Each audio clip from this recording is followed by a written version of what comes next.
All right then.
All right, everybody, it is time for office hours. My name's Nate Manahan, and let me bring up, it's only two of us today. Jenny's on vacation, hopefully enjoying a little bit of downtime as we're now into the heat of summer, Mr. Mike Stetzel. Mike, somehow in Indiana, I feel like this is a trend, at least around here, that we just skip spring, though I think spring may return a little bit next week and get that 70s.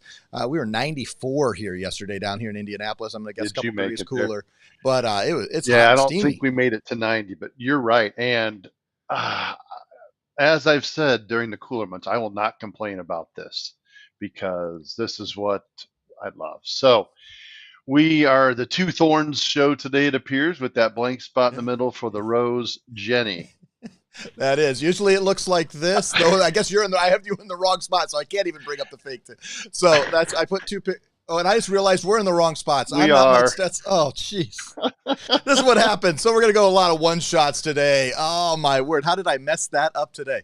All right. So today we're going to be talking about what merchants can you board on us. Hopefully you think that I'm a competent. My name is Nate Manahan, as is correct on this slide right now.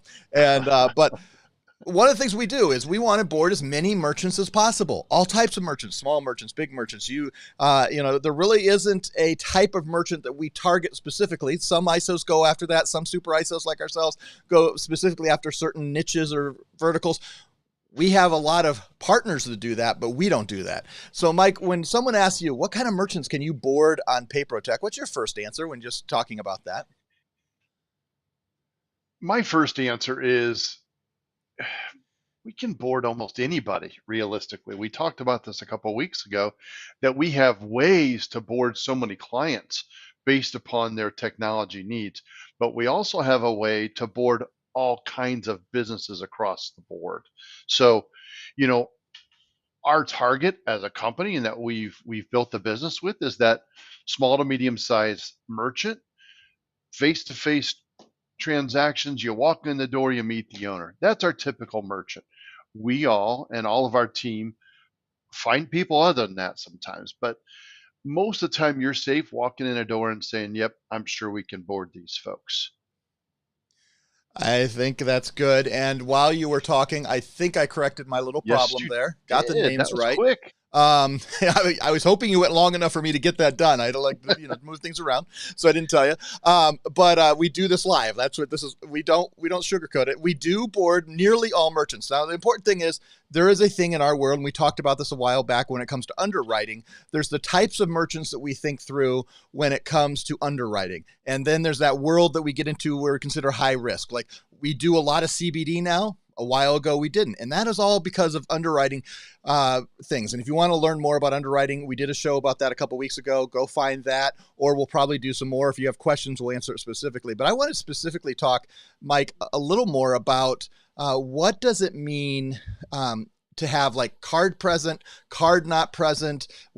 People are always asking for invoicing, QR codes, all these things. Let's start with the basics here. Card present versus card not present when it comes to the world of payments. What does that mean for us? Card present means that that customer is standing in front of you as the merchant, handing you their credit card. You've seen it, you've touched it, and back now, I guess I consider it in the old days, you've swiped it in your machine. Now it's present, but the customer's going to tap that to pay most of the time, or they're going to dip that chip card. So it means they're right there with you. Card not present, we saw a large increase in during COVID. This means maybe I've called to place a carryout order with your company and you asked me for my credit card over the phone, they run it, it's done. That is considered card not present. You never saw that card to know that it really belongs to Mike Stetzel. I could have Nate Manahan's credit card and pay with that, and they wouldn't know any different. So the risk is higher with card not present cards or card not present transactions, and the cost to run that transaction is a little bit higher for that reason. So that's the difference between card present and card not present. And card present's the least expensive way to take a card, and card not present is closer to the most expensive way to take a card. Well, and one of the things that's happened is there's been a blending of card not present and card present solutions, because it used to be when we boarded merchants, they were boarded like if you had a lot of card present and card not present, you had to be two different merchant ID numbers. That is not as the case anymore. And a lot of the times we look at restaurants and they're doing a lot more card not present, because maybe they're putting a QR code that ties right to their menu, and like using Paradise for an example, or Hot Sauce, both who do this, where you can actually make the payment from the phone. The card is present in the building, but it's not present for the actual transaction because it's not being read by a machine. It's actually being inputted by the customer. Now, each one of those are graded differently, but when it comes to us, we can do and find the right solution for any of these, whether it's retail, hospitality, B2B, we can do any of these types of merchants.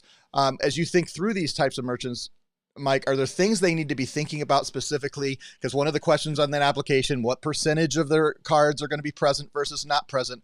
What kind of things do they need to be thinking about now that we kind of live in a blurred world? Not totally. There's more card present, but there's a lot more card not present than there was 2 years ago, for sure. What would you say you want our partners to know about that? Well, as you mentioned now, before this time period, we could not board a standard terminal with an online gateway. Well, we can do that now, but you need to think about that and potentially prepare the merchant for a bit of a more of an underwriting process, because that card not present portion is going to be what takes center stage in the underwriting process with that business.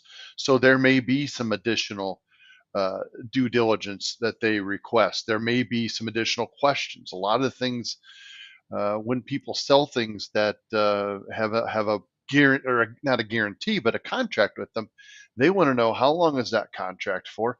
How far ahead do you take a deposit? All these types of things. And then when that becomes a card not present transaction, it's even more stringent.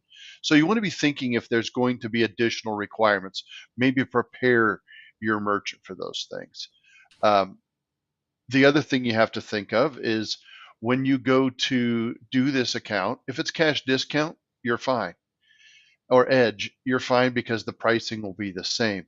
If you're doing flat rate pricing, you'll still want to set up two different accounts because you're going to have separate pricing for the face-to-face transactions and different pricing for those card not present transactions. So there's still some things to consider as you start to open the door to that account. It's probably worth a call to your relationship manager just to chat through the concept that says, okay, here's what I have. How are we going to handle this? And to your point, Nate, I've taken more calls like that and done more applications like that probably in the last 6 months than I ever have before.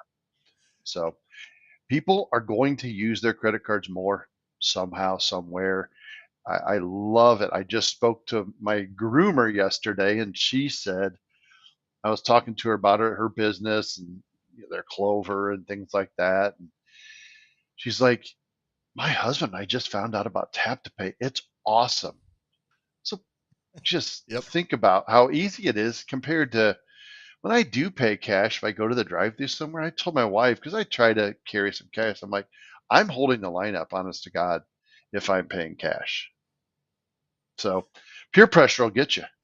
Well, it will. And what do you say to our partners as they bring up, the usual thing? A lot of times they walk into XYZ merchant, they talk to, the business owner, maybe the manager, depending what, and they replace what they currently have versus improving what they currently have, and like getting to the tap to pay, or being able to get to recurring billing. So especially I think I like groomers, and saying, because my dog doesn't particularly need grooming, but it does bathing, and they provide me the option that I can just pay a monthly fee and then make the schedule and bring it in and do all that, and they just bill, and it's Really? recurring, and being able to do that.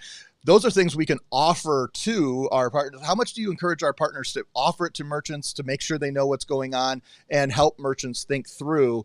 There's different ways to do payments than how we always used to think about it, because there are a lot of especially smaller merchants that, man, I just really want, give me your card, I'm going to go back behind the desk, even dip it in, all this stuff. They don't even want the two time, being able to let the customer put the dip in and stuff like that. How much do you encourage our partners to learn about it and then expose their merchants to it?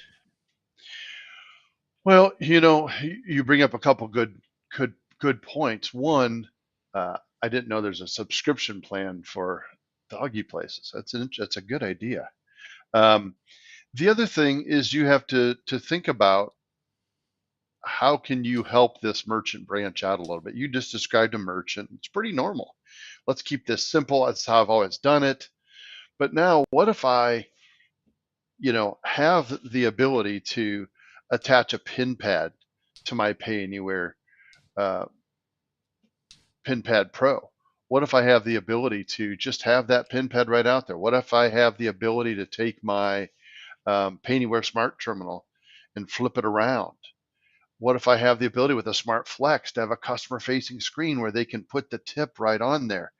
We're talking about ways that shave seconds off of a transaction time and puts you in a position to to look like you are a technology oriented company. I think as time continues to go on, that old school credit card machine is going to become a bit of a stigma. It's never going away.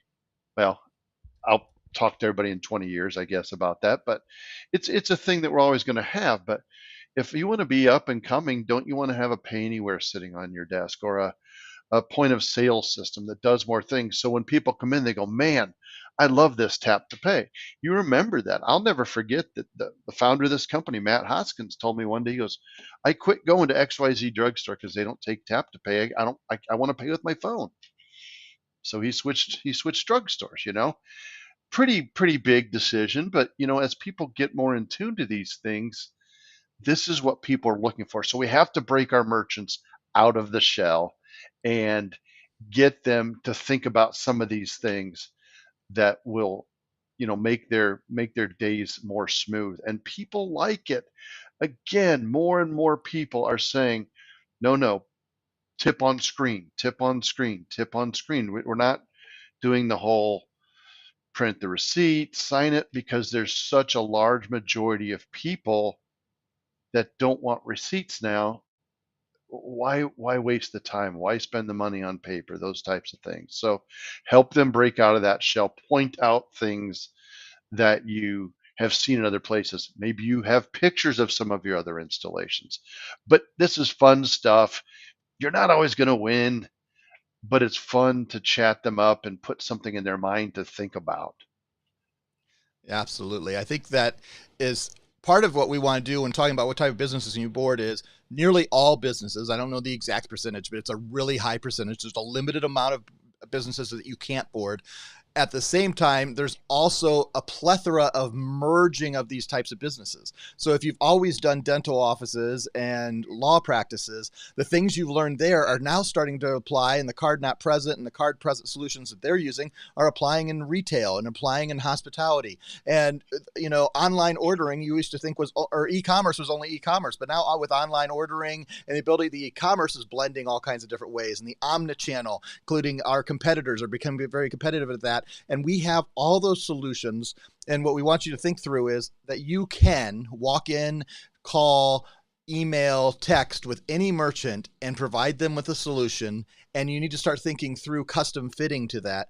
And that we provide those solutions both on the underwriting side, knowing what you need to do on the underwriting to make sure they get approved, and then on the equipment and software, hardware solutions, provide that.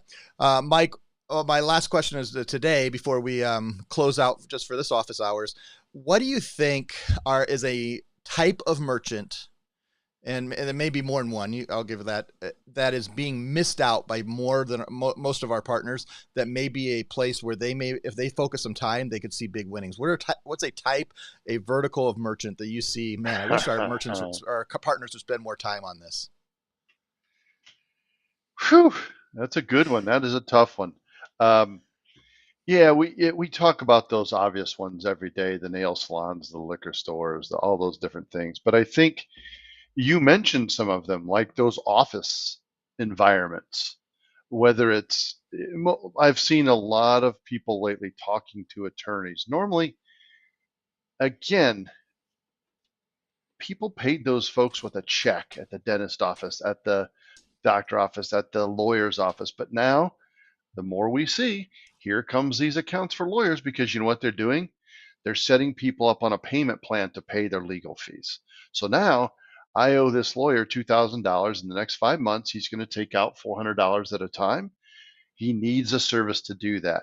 Before, again, you would have sent him or her a check for $400 every time. So some of these places that we thought were kind of stale and maybe don't take credit cards, I think we need to revisit, because one, people like to use their credit cards. Two, it gets the money in the merchant's hand, especially when you think about a billing situation like a doctor or a dentist or a lawyer. They want that money and they want it to be guaranteed. Now, credit card's not a guarantee, but it's a lot more of a guarantee than me sending you a bill and saying, please send me a check by May 31st. Those things don't always happen. Well, and I'm going to jump right in there. I was hoping you would say that. I didn't. I didn't even tell Mike why I was asking that question. But in the B2B space, those who are living in the invoices, the net 30, the recurring billings, those worlds that they're not chasing after a person to come in and dip the card, but they're chasing after a person to put their card number in, maybe tokenize it and hit it several times, be able to have some type of recurring payments, or being able to have a bank. We have lots of softwares that do that. We announced this week that PayTrace is now part of the Peak bonus for those who are, focusing on using their bonus IDs. Peak bonuses are, significantly more. They're the peak. They're the things that we pay more for. PayTrace is part of that. You can do the level 2, level 3. You can do the stored pages. And we have another training coming out. I just met with them yesterday. We're going to be putting a series of trainings together. In fact, we're working together with them to put a monthly newsletter just on B2B payments together, just for our PayProtect partners, so you can learn more about B2B payments. This coming Thursday, we're going to talk about how you can use ChargeZoom to be part of that and offer surcharging. It's one of the best surcharging products in the B2B space, and they've rolled it out here now 2 weeks, and we're going to have a special training this coming Thursday, and the link was in the email you probably watched with this. And if you're looking for that bonus feature to get on the peak bonus, sometimes you would say, oh, well, I'll just use PayTrace, but it doesn't do all that they really need. Well, you can do PayTrace connected with ChargeZoom. So we're going to talk about that on this coming Thursday. So make sure you sign up for that. As we close up, Mike, it is the middle of May down here in Indianapolis. We love the month of May. We have the Grand Prix. We have the 500 coming up in a couple weeks. All the things that go on with that. We had over 20,000 people running a half marathon down here last weekend. I was not one of them. Maybe one of these years, maybe I will do that. But what a wonderful time of the year. What do you say to our partners as we get going here? We got, 2 weeks before, a little over 2 weeks before Memorial Day to get us going. Gosh, I will say that with the weather peaking the way it is right now, and this is pretty safe to say universally across the country. I assume that we have some outlier states, but everybody I've spoken to this week is excited and like, yes, summer's coming. So let's take the opportunity to get out there, visit with potential merchants. They're feeling the same mood we are. Things are opening up. And as I literally live my life when this sun is out like this, I feel like things are going to happen. There's all kinds of possibilities. So get out and meet these people. Be excited. And just remember that every day, more and more people are using credit cards. More and more people are using their credit or debit cards more often, and less people are paying cash. I have an agent who helped one of his merchants is a t-shirt vendor, and they had a concert in somewhere in Milwaukee, and the venue is cashless. I mean, literally cashless. And we're going to benefit from that. Major League Baseball, NFL, all those stadiums are cashless. So I'm not saying that our mom and pop restaurants and stores that we thrive on are going to do that. That's not happening. But the consumers are dictating that they're going to use their credit cards more. I want my points. I don't want to mess with cash. All I got to do is tap my card or my phone. It's too easy to not do. So it just continues to be more of a ripe time for the picking for these folks out there. Get out there and smile and show them you're part of PayProtect and our team. And call us, obviously, if you need things. We're all here and ready to help. So I hope everybody has a great weekend, and thank you for the opportunity to share that, Nate. Yep. Hey, have a great weekend, everybody. If you have questions, we will be live next week. We'll send out an email or a text message. Make sure you're on our email list. And I don't know exactly. I think we're on Thursday next week, but we're always a little bit moving, but we will be live. We'll take your questions. For those who are watching live, thank you so much for doing so. For those who are watching afterwards, I encourage you. Ask some questions that you would like to have answered on office hours. We would love to start answering questions. You can do it right through the comment section of YouTube. I have a little Zapier thing that sends me a text message every time somebody comments on one of these. And then I can follow it and think through how we're going to present that here on office hours. On that, Jenny Rickle, we hope you're having a wonderful time and a little bit of vacation time. For Mike Stetzel, I'm Nate Manahan. We'll see you next time. Bye-bye. Have a good one. Thanks, everybody. See ya.